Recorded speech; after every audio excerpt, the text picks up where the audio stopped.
श्रीमद् भागवत सुधा सागर षष्ठ स्कंद में 5वां अध्याय। भक्तगणों, आज आपको भगवत पुराण में नारद जी के उपदेश से दक्ष पुत्रों की विरक्ति और नारद जी को दक्ष का सांप यह कथा सुनाऊंगा। भक्तगणों, आपसे नम्र निवेदन है कि आप इस चैनल को लाइक एंड सब्सक्राइब जरूर करें और कथा को याद रखें, जिससे आपका कल्याण हो। कथा सुनिए। श्री सुखदेव जी कहते हैं, परीक्षित, भगवान के शक्ति संचार से दक्ष प्रजापति परम समर्थ हो गए थे। उन्होंने पंजनी की पुत्री अस्किनी से हर्षौर नाम के 10,000 पुत्र उत्पन्न किए। राजन दक्ष के ये सभी पुत्र एक आचरण और एक सौभाग्य थे। जब उनके पिता दक्ष ने उन्हें संतान उत्पन्न करने की आज्ञा दी, तब वे तपस्या करने के विचार से पश्चिम दिशा की ओर गए। पश्चिम दिशा में सिंधु नदी और समुद्र के संगम पर नारायण सर नाम का एक महान तीर्थ है। बड़े बड़े मुनि और सिद्ध पुरुष वहां निवास करते हैं। नारायण सर में स्नान करते ही हर्षों के अंतकरण शुद्ध हो गए। उनकी बुद्धि भगवत धर्म में लग गई। फिर भी अपने पिता दक्ष की आज्ञा से बधे होने के कारण वे उग्र तपस्या ही करते रहे। जब देवर्षि नारद ने देखा कि भागवत धर्म में रुचि होने पर भी ये प्रजापति के लिए तत्पर हैं, तब उन्होंने उनके पास आकर कहा, अरे हर्ष हो, तुम प्रजापति हो तो क्या हुआ? वास्तव में तो तुम लोग मूर्ख ही हो। बतलाओ तो, जब तुम लोगों ने पृथ्वी का अंत ही नहीं देखा, तब सृष्टि कैसे करोगे? बड़े खेद की बात है। देखो, एक ऐसा देश है जिसमें एक ही पुरुष है। एक ऐसा बिल है जिसके बाहर निकलने का रास्ता ही नहीं है। एक स्त्री है जो बहुरूपिणी है। एक ऐसा पुरुष है जो व्यभिचारिणी का पति है। एक ऐसी नदी है जो आगे पीछे दोनों ओर बहती है। एक ऐसा विचित्र घर है जो 25 पदार्थों से बना है। एक ऐसा हंस है जिसकी कहानी बड़ी विचित्र है। एक ऐसा चक्र है जो छुरे एवं वज्र से बना हुआ है और अपने आप घूमता रहता है। मूर्ख हर्ष हो, जब तक तुम लोग अपने सर्वज्ञ पिता के उचित आदेश को समझ नहीं लोगे और इन उपयुक्त वस्तुओं को देख नहीं लोगे, तब तक उनके आज्ञा अनुसार सृष्टि कैसे कर सकोगे? श्री सुखदेव जी कहते हैं, परीक्षित, हर्षव जन्म से बड़े बुद्धिमान थे। वे देवर्षि नारद की ये गूढ़ वचन सुनकर अपनी बुद्धि से स्वयं ही विचार करने लगे। देवर्षि नारद का कहना तो सच है, यह लिंग शरीर ही, जिससे साधारणतः जीव कहते हैं, पृथ्वी है और यही आत्मा का अनादि बंधन है। इसका अंत बिना देखे बिना मोक्ष के अनुपयोगी कर्मों में लगे रहने से क्या लाभ है? सचमुच ईश्वर एक ही है। वह जागृत आदि तीनों अवस्थाओं और उनके अभिमानियों से भिन्न उनका साक्षी तुरी है। वही सबका आश्रय है, परंतु उसका आश्रय कोई नहीं है। वही भगवान है। उस प्रकृति आदि से अतीत नित्य मुक्त परमात्मा को देखे बिना भगवान के प्रति असमर्थित कर्मों से जीव को क्या लाभ है? जैसे मनुष्य बिल रूप पाताल में प्रवेश करके वहां से नहीं लौट पाता, वैसे ही जीव जिसको प्राप्त होकर फिर संसार में नहीं लौटता तो स्वयं अंत ज्योति स्वरूप है। उस परमात्मा को जाने बिना बिना स्वान स्वर्ग आदि फल देने वाले कर्म को करने से क्या लाभ है। यह अपनी बुद्धि ही बहुरूपेणी और सत्व रज आदि गुणों की धारण करने वाली व्यभिचारिणी स्त्री के समान है। इस जीवन में इसका अंत जाने बिना, विवेक प्राप्त किए बिना अशांति को अधिकाधिक बढ़ाने वाले कर्म करने का प्रयोजन तो क्या है। यह बुद्धि ही उल्टा स्त्री के समान है। इसके संग से जीव रूप पुरुष का ऐश्वर्य, इसकी स्वतंत्रता नष्ट हो गई है। इसके पीछे पीछे वह कुलटा स्त्री के पति की भांति न जाने कहां कहां भटक रहा है। उसकी विभिन्न गतियों चालों को जाने बिना ही विवेक रहित कर्मों से क्या सिद्धि मिलेगी। माया ही दोनों ओर बहने वाली नदी है। यह सृष्टि भी करती है और प्रलय भी। जो लोग इससे निकलने के लिए तपस्या विद्या आदि तट का सहारा लेने लगते हैं, उन्हें रोकने के लिए क्रोध अहंकार आदि के रूप में वह और भी वेग से बहने लगती है। जो पुरुष के वेग से विवश एवं अनभिज्ञ है, वह मायिक कर्मों से क्या लाभ उठाएगा। 25 तत्व ही एक अद्भुत घर है। पुरुष उनका आश्चर्यमय आश्रय है। वही समस्त कार्य कारणात्मक जगत का अधिष्ठाता है। यह बात न जानकर सच्चा स्वातंत्र्य प्राप्ति के बिना झूठी स्वतंत्रता से किए जाने वाले कर्म व्यर्थ हैं। भगवान का स्वरूप बताने वाला शास्त्र हंस के समान शीर विवेकी है। वह बद मोक्ष चेतन और जड़ को अलग अलग करके दिखा देता है। ऐसे अध्यात्म शास्त्र रूप हंस का आश्रय छोड़कर उससे जाने बिना बहिर्मुख बनाने वाले कर्मों से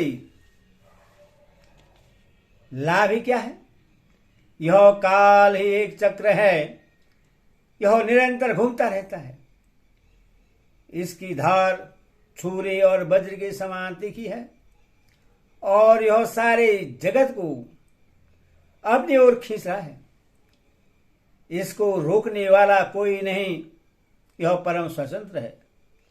यह बात न जानकर कर्मों के फल को नित्य समझकर जो लोग सकाम भाव से उनका अनुष्ठान करते हैं, उन्हें उन अनित्य कर्मों से क्या लाभ होगा।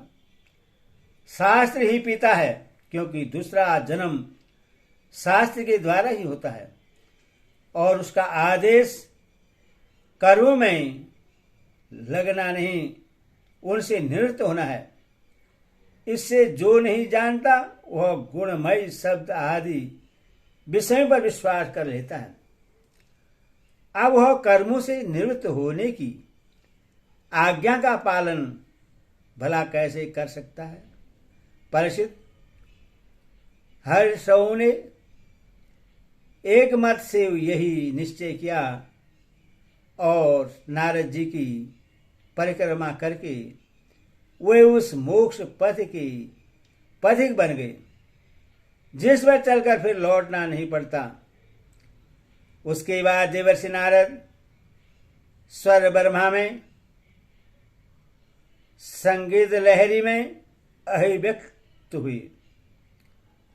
भगवान श्री कृष्ण चंद्र के चरण कमलों में अपने चित्त को अखंड रूप से स्थिर करके लोक लोकांतरों में विचरने लगे।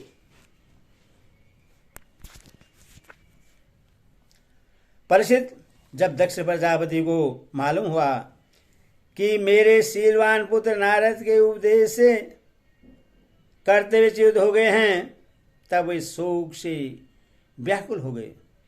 उन्हें बड़ा पश्चाताप हुआ। सचमुच अच्छे संतान का होना भी शोक का ही कारण है। ब्रह्मा जी ने दक्ष प्रजापति को बड़ी संतावना दी। तब उन्होंने पंजन्य नंदिनी अस्किनी के गर्भ से 1000 पुत्र और उत्पन्न किए।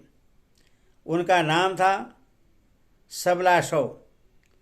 वे भी अपने पिता दक्ष प्रजापति की आज्ञा पाकर प्रजा सृष्टि के उद्देश्य से तप करने के लिए उसी नारायण सरोवर गए। वहां जाकर उनके बड़े भाइयों ने सिद्धि प्राप्त की थी। सावला सौ ने वहां आकर उस सरोवर में स्नान किया। स्नान मात्र से ही उनके अंतकरण के सारे मल धुल गए। अब वे परम ब्रह्मा स्वरूप परवण का जप करते हुए महान तपस्या करने लगे।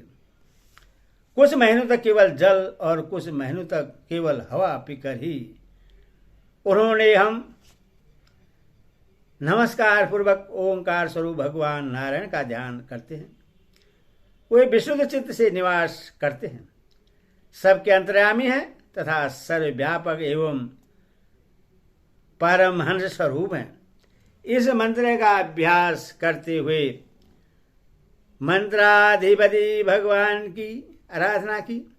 परीक्षित, इस प्रकार दक्ष के पुत्र सबलाक्ष प्रजा सृष्टि के लिए तपस्या में संलग्न थे।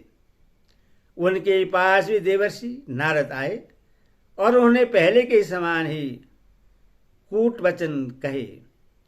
उन्होंने कहा, दक्ष प्रजापति के पुत्रों, मैं तुम लोगों को जो उपदेश देता हूं उससे सुनो।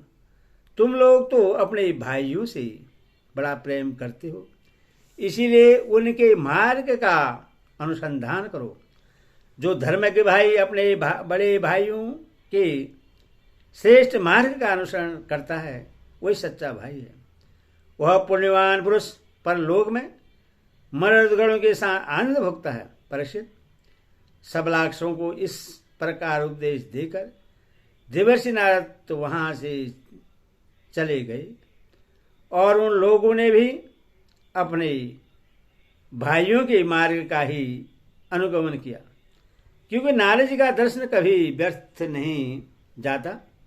वे उस पथ के पथिक बने जो अंतर्मुखी वृत्ति के द्वारा होने योग्य अत्यंत सुंदर और भगवत प्राप्ति के अनुकूल है। वे बीती हुई रात्रि के समान न तो उस मार्ग से अब तक लौटे हैं और न आगे लौटेंगे ही। दक्ष प्रजापति ने देखा कि आजकल बहुत से अशकुन हो रहे हैं। उनके चित्त में पुत्रों के अनिष्ट की आशंका हो आई। इतने में उन्हें मालूम हुआ कि पहले की भांति अब की बार भी नारद जी ने मेरे पुत्रों को चौपट कर दिया। उन्हें अपने पुत्रों की करते हुए च्युत से बड़ा शोक हुआ और वे नारद जी पर बड़े क्रोधित हुए। उनके मिलने पर क्रोध के मारे दक्ष प्रजापति के होंठ फड़कने लगे और वे आवेश में भरकर नारद जी से बोले। दक्ष प्रजापति ने कहा, अरे दुष्ट, तुमने झूठ-मूठ साधु का बाना पहन रखा है। हमारे भोले भाले बालकों को भिक्षुक का मार्ग दिखाकर तुमने हमारा बड़ा अपकार किया है। अभी उन्होंने ब्रह्मचर्य की ऋषि ऋण, यज्ञ के देव ऋण और पुत्रपति के पितृ ऋण नहीं उतारा था। उन्हें अभी कर्मफल की नश्वरता के संबंध में भी कुछ विचार नहीं था, परंतु पापात्मन तुमने उनके दोनों लोगों का सुख चौपट कर दिया। सच में तुम्हारे हृदय में दया का नाम भी नहीं है। तुम इस प्रकार बच्चों की बुद्धि बिगाड़ते फिरते हो।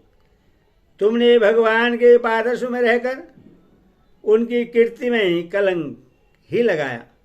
सच तो तुम बड़े निर्जयी हो। मैं जानता हूं कि भगवान के पादर्श सदा सर्वदा दुखी प्राणी पर दया करने के लिए व्यग्र रहते हैं, परंतु तुम प्रेम भाव का विनाश करने वाले हो। तुम उन लोगों से भी बैर करते हो जो किसी से बैर नहीं करते। यदि तुम ऐसा समझते हो तो वैराग्य से ही सन्निपास विषयासक्ति का बंधन कर सकता है, तो तुम्हारा यह विचार ठीक नहीं है, क्योंकि तुम्हारे जैसे झूठ मूठ वैराग्य का स्वांग भरने वालों से किसी को वैराग्य नहीं हो सकता।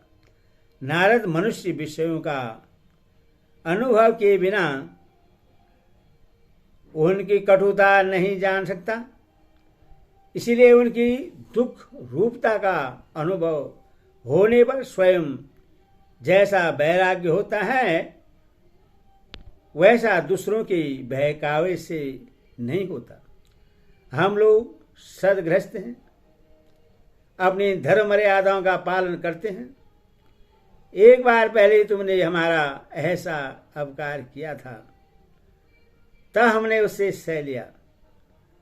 तुम तो हमारी वंश परंपरा का उच्छेद करने पर ही उतारू हो गए हो। तुमने फिर हमारे साथ वही दुष्टता का व्यवहार किया। इसलिए मूढ़ जाओ, लोकांतर में भटकते रहो, कहीं भी तुम्हारे लिए ठहरने को ठौर नहीं होगी। श्री सुखदेव जी कहते हैं, परीक्षित, संत शिरोमणि देव से नारद ने बहुत अच्छा कहकर दक्ष का साफ स्वीकार कर लिया। संसार में बस साधुता इसी का नाम है कि बदला लेने की शक्ति रहने पर भी दूसरे का किया हुआ अपकार स लिया जाए। हरि ओम तत्सत। हरि ओम।